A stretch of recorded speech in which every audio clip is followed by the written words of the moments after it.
ছেলের বউ তার মায়ের প্লেটে রানটা ঠিকই তুলে দেয়, কারণ তাকে মেহমান মনে করে সম্মান করা।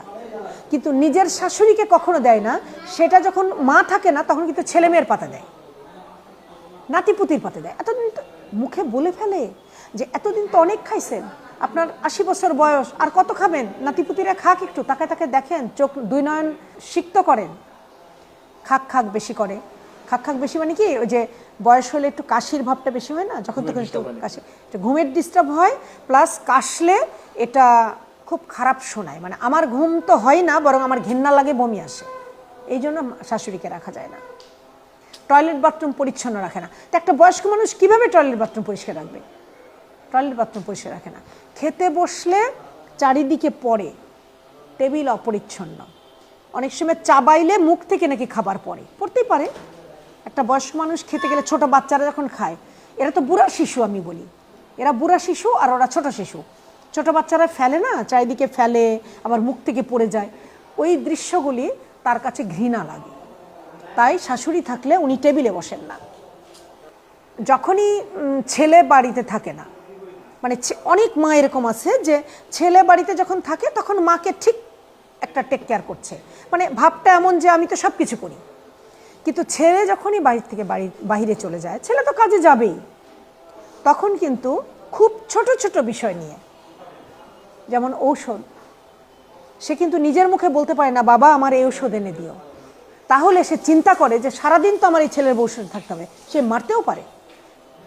এই ভয়ে ওই ছেলের বউকে বলে যে মা আমার এই ঔষধটা নাই। তো বলে এত ঔষধ খেতে হয় কেন, অল্প করে খান। ওষুধ কি মানুষ এত খায়? ওষুধ কি অল্প করে খাওয়ার জিনিস?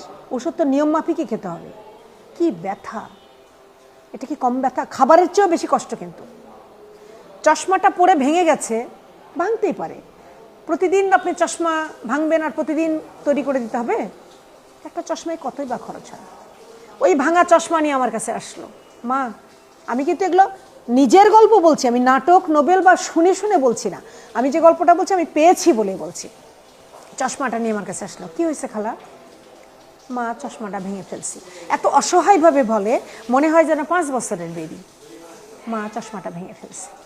তো আমি একটু বলি, ছেলের বাড়ি থেকে আসলা, ছেলেকে একটু বলনি, আমার তো কত বোঝা।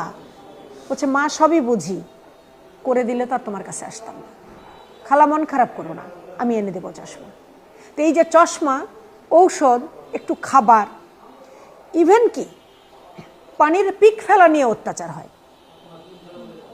বয়স্ক মানুষরা একটু এখানে সেখানে পানির পিক ফেলে দেয় না।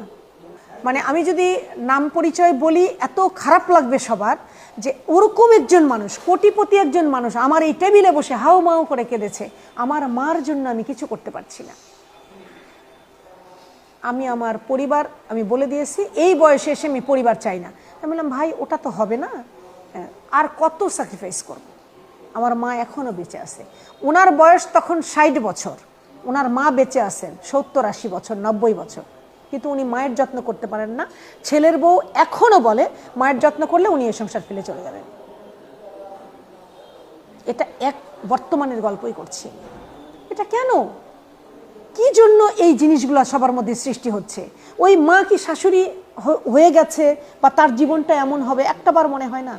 একটাবারও ভাবতে ইচ্ছা করে না যে আমিও তো শাশুড়ি হব, আমাকেও তো এইভাবে ফেলে দিবে? হয়তো আমার কথা শুনে অনেকে রাগ করবে, হয়তো আমার কথা শুনে অনেকে বিব্রত হবে, কিন্তু একটি মানুষও যদি আমার কথা শুনে একটু সহজ পথে চলে আসে, একটু পরিবর্তিত হয়, একটু ভাবে যে না শাশুড়ি আমার শাশুড়ি না, উনি আমার মা, তাহলে আমি ধন্য এই গল্পগুলা করে। আমি সকলের উদ্দেশ্যেই বলছি, ভেঙে ফেলুন সেই পুরনো প্রথা। শাশুড়িকে অত্যাচার করা, শাশুড়িকে খারাপ চোখে দেখা, হাজব্যান্ডের মা, এই কথা ভুলে যান, নিজের মা ভাবতে শিখুন। হ্যাঁ শাশুড়ি মা হবে না সেটা ঠিক আছে, কিন্তু মানিয়ে তো নিতে হয়।